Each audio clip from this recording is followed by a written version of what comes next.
All right, welcome to the Live Your Dreams podcast where success leaves clues and someone has your answer.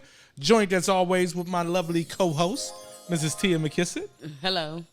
All right, ladies and gentlemen, if you have not subscribed to the channel, please subscribe. We're trying to grow our audience. First and foremost today, we're talking about how to maintain and leave a legacy. And that's one of the things I know when Tia and I first started out, we used to have conversations like that about a legacy and what does a legacy mean? How do you leave a great legacy, for your family? So when you talk about legacy, Tia, what does legacy mean to you? Legacy mean to me having something for your children's and your children's children when you're not here. Yeah, absolutely. And sometimes it's hard to think about that because I know when I was younger, I used to think I was going to live forever. Right. But as you get older, you realize that you're not going to be here forever. But you want to make sure that you leave something, right, so that you can, through your children and your children's children, you can live forever.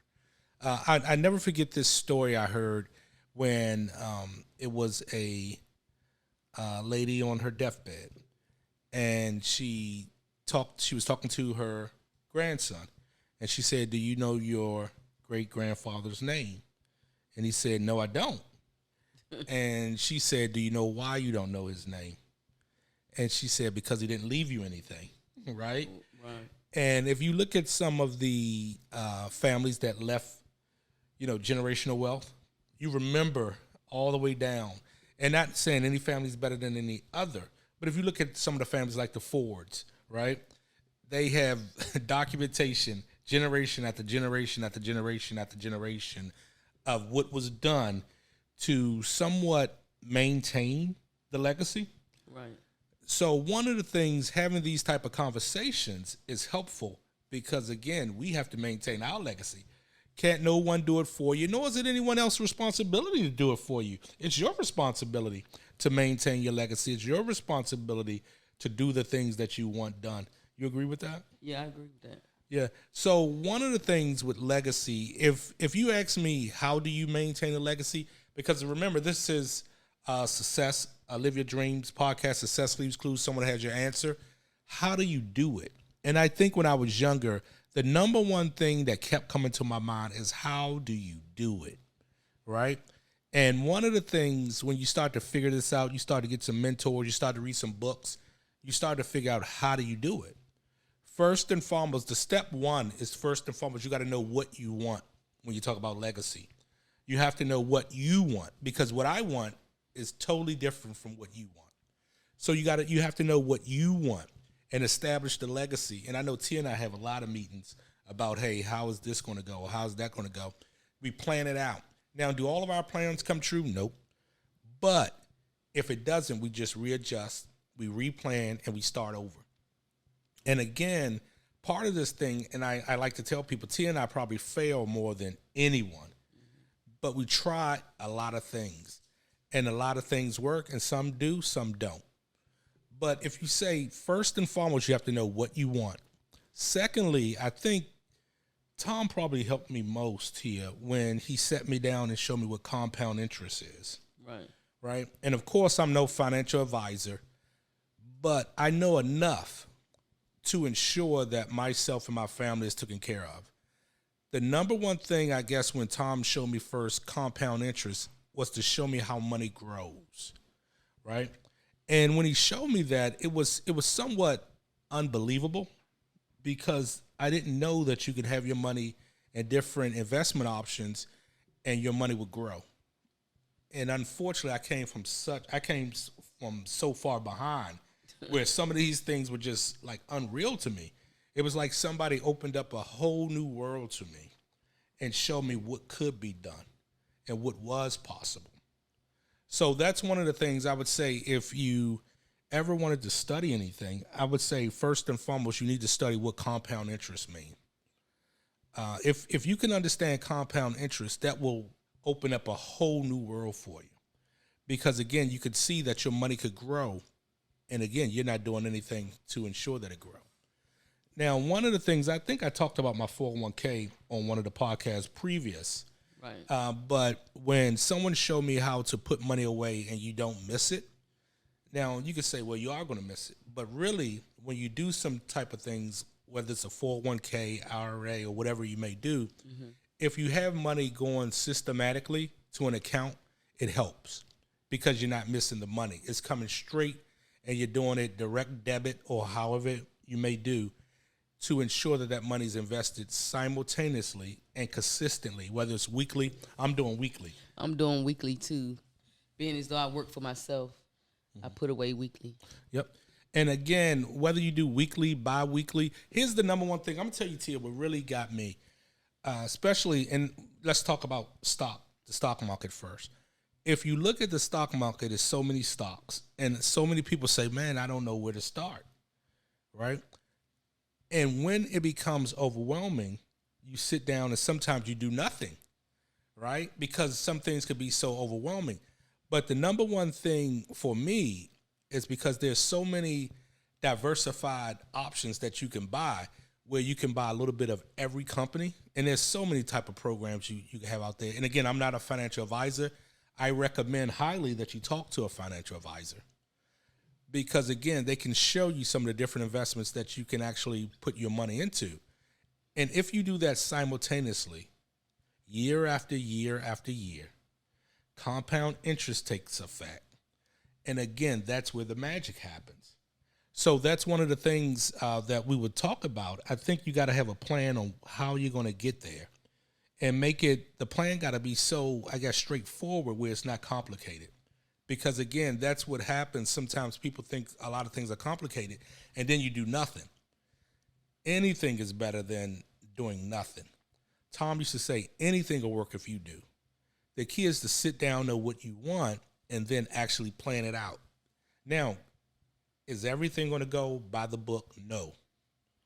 But again, if you're making progress every week, even if you go backwards, you'll see the progress. If you look back a year, you'll say, wow, I'm a lot further than I was. Right? Does that make sense? Right. You're a lot further where I was. Now, one of the things when you talk about legacy, and I know a lot of times we talk about money and leaving money to your kids, but what else can you leave to your family? Memories, different memories, going on trips. Yeah, and I think pictures. I got that from I told you my grandmother. She was a scrapper, and she would take all these pictures. Mm-hmm. And I think that's where I got it from, taking all the pictures, sitting down, really, I guess, getting memories. Right. And you can also do a podcast, so that way your family can watch it year after year. Yeah, and I really believe in the next 5 years, I believe everybody's going to have a podcast. I think that's the wave of the future. I think you're going to have aunts, uncles, everybody showing you how to prepare different meals. I really think that's the wave of the future. Everybody's doing this, doing podcasts or whatever it may be, because I think this is a good way to learn. Right. Because again, I may not be able to reach everyone. You may not be able to reach everyone, but there's a niche market that want to see Tia, right? There's going to be a niche market that want to see Maurice, and we can say things in a way that only they can get it. Right. Right? Sometimes because you can overcomplicate things. And I think Tom was a great mentor for me because he was able to break things down where I can understand it. Things seem a lot easier. Family members, my mother, father. Like, what was she, when you talk about legacy, what did she pass down to you that you could carry on? She passed down a lot. The number one, memories and, even money and homes, real estate. Mm-hmm. Yeah. So do you think, and one of the things I always try to reflect on, right, when you talk about memories and different things that you may get from your loved ones, how do you think it's important to sit down and talk with some of the younger people? Do you think that's important? I think so, because eventually they're going to get older. Yeah, and then I guess... And they're going to want advice, Yeah. Yeah, one of the things about that, when you talk about that, I know when we used to sit down with your parents, and they would sit down and just tell us different things and explain different things to us, Right. One of the things... Oh, go ahead. But I'm learning a lot because of them. You know, they left a legacy, so I'm learning from them to leave the same legacy for my family. Yeah, absolutely. Because again, one of the things about it is that you need something. I always think like when I started out, and I'm not going to say I didn't have help. We had help, we had resources, but I think if we need structure, when we have young people starting out, they need some type of structure, some type of support system, Right. so that their dreams can come true. Right. I think we need to sit down with them and teach them step by step, and teach them, just how to start even just saving a little bit, of money. Yeah, and I think that's where, again, it goes back to sometimes some things may seem overwhelming, and then we do nothing instead of taking those small steps, because small steps lead to big things. Because I think all young people, if they have a job, are doing well because they eat out, they got the latest, clothes, nice cars. So I think they have money to put away. Absolutely, I agree. Because when you and I started, we didn't have all that. We didn't have all that, and we were able to put things to the side. Right. We were still able to. I guess we were always saving. We would Right. always be savers. But I go back to that. Whether it's a 401k or no matter what type of investment strategy is, it's nothing better than a systematic program. Right. And again, I'm not a financial advisor. I would recommend weekly, but some people have done it monthly. Some people have done it bi-weekly. Whatever it may work for you, but you have to ensure that you're investing in something. And again, I remember when we were starting out, and I never missed the money that we would put to the side. I never missed, Right. because again, I always did something automatic, right? And every week, when you see it grow, when you see money grow, it makes you want to grow even more money. Right. Right. You get excited. Right. You want to put more away. Right. And it's just like an investment. When you make money off an investment, you want to do more because you see that it works. I was always told that it is not how much you make, but it's what you do with it. Yep. And I think your grandmother was a great example of that. Right. Melina always had She money. Always had money. And I think that's one of the things she knew what to do with it. Right. Right. And one of the things about it, when you talk about legacy, how can we move the family forward even more? Because again, I think every generation should bring the family up more. Right. And again, and I'm not calling out, say that the Fords has the best family in the world. I'm not saying that. Mm-hmm. But what I'm saying is that it's something generationally there that they have it where every generation they could build upon that. And again, I know we started from so far behind. We're bringing the family up step by step. You can't get discouraged with the small wins, nor compare yourself to anyone. Right. Definitely don't compare yourself. Yeah. So one of the things, what do you think we can do to get the family up even higher? Well, have weekly meetings with the family, to get on board. Yeah. And again, If you don't talk to them, they don't know. If you don't tell them about your financial freedom, they don't know. Yeah, I know. And again, they think, I guess when you look at it, and again, I didn't have that benefit where my mother and father were doing swell, right? But I guess when you have a mother and father that's doing good, somehow, some way you may think, well, I'm doing good too, right? So I think, how do you get it where you still get that same work ethic? Because I think the work ethic and attitude helped me. How do you get that same work ethic and attitude to I think your kids watch their parents. So if they see their parents get up and go to work, they're going to do the same thing. Yeah, and I think that's the key. You can preach all day, but I think the best sermon is the one they see. Right. Right? And I think that's a good point to you. I think you really have to set that example of what it means to strive. Right. If they see you clean the house and make your bed, they're going to do the same thing. I like that. So good stuff. Good. If you have real estate properties or whatever it may be, this advice is probably just not even, I guess, beneficial to you. But it's really to that individual who don't know where to start. The number one thing I would tell you is, first and foremost, read some books on actual compound interest. Secondly, I would get into a systematic program where you're putting money away weekly, whether it's the stock market. I mean, things are becoming so much information is out there. You can actually invest in real estate through a mutual fund or whatever it is. So again, a lot of times if it's overwhelming to say, hey, I don't know how to buy real estate property or whatever it may be, you can get into a fund that actually does that. But you have to read and get the knowledge, because it's so much out there. It is, I mean, the world has changed so much, especially in the last 2 years. Right. I mean, it has. Or you can even just start with a savings account. Just start, if you don't know where to start, just start saving just a little bit every time you get paid. Start there. Yeah, one thing, when people start to realize, and I understand when people say, hey, don't put your money in the bank because you're not making money. I get it. I understand. But I think what Tia said is that you have to start. Because even if the bank only pay you 0 point whatever interest, at least you're saving your money, right? And then if you save your money enough, you could put it into an investment. But the key is you have to start. And like Tom said, anything will work if you do. But you have to start somewhere. And I think, even if you start with a savings account, right, you have to start somewhere, right? You that's agree true with that? Yeah, so I think that's a good point.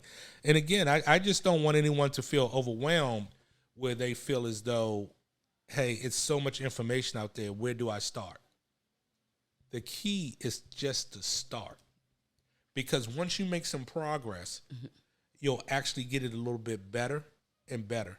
Yeah, and I think that's the key, where you have to get started. Because, again, sometimes we don't get started, then a year go by, then 2 years go by, then 3 years go by. And if you would have just started, even if it's, again, a basic savings program like Tia said, you're starting with something. And, again, once you start to get, I guess you start to read a little bit more, you start learning about different investment options that's out there, because there are so many. And again, I think that's what's overwhelming to people, where they say, hey, it's so many, where do I start? And again, I couldn't tell you where to start. I know where I started. And if you say, hey, what would be the best thing? They have so many different mutual funds or investment options where you can invest in the top 500 companies, where, I mean, and again, nothing's guaranteed, but it's a greater probability to give you some type of return better than a savings account. And again, I'm not a financial advisor, but again, I'm just trying to help people on how to start and where I started from, to actually show you how it is so possible to create a legacy for yourself, and where you will have something for your kids and your kids' kids, Right. So again, in conclusion, what else do you have for us, Tia, before we wrap it up? Well, I just say save your money. Yeah, absolutely. And before you go buy clothes and shoes and different things like that, pay yourself first. Yeah, and maybe that's why, when we first started out, because we didn't have any money. But I think that's maybe where it was, because at least we knew we were putting something away. And again, with compound interest, it starts to balloon. And before you know it, after we've been married 28 years, now we say, wow. Right. And some people may look and say, hey, how'd that happen? But it's 28 years. Right. That we've been doing this, and I think that's how it happens, So, ladies and gentlemen, if you have not subscribed to the channel, please subscribe. We'll have more conversations like this. And again, maybe we'll do some type of series where I'll try as best I can to break down compound interest and things like that. Okay. And again, that'll help us out, because the more Tom used to say, when you're able to teach something, it helps you retain the information even more. So maybe we'll do some type of financial series where we can kind of help individuals with the basics, on how you can actually start different strategies that could lead to something big for yourself. And believe it or not, once you start those strategies, and different options become available for you, right? Because you start to learn more and you start to get exposed to a little bit more, All right, ladies and gentlemen, and again, thank you for joining. And again, subscribe to the channel, like, share. And again, I'll see you, and yes, I do mean you, living your dreams. Peace.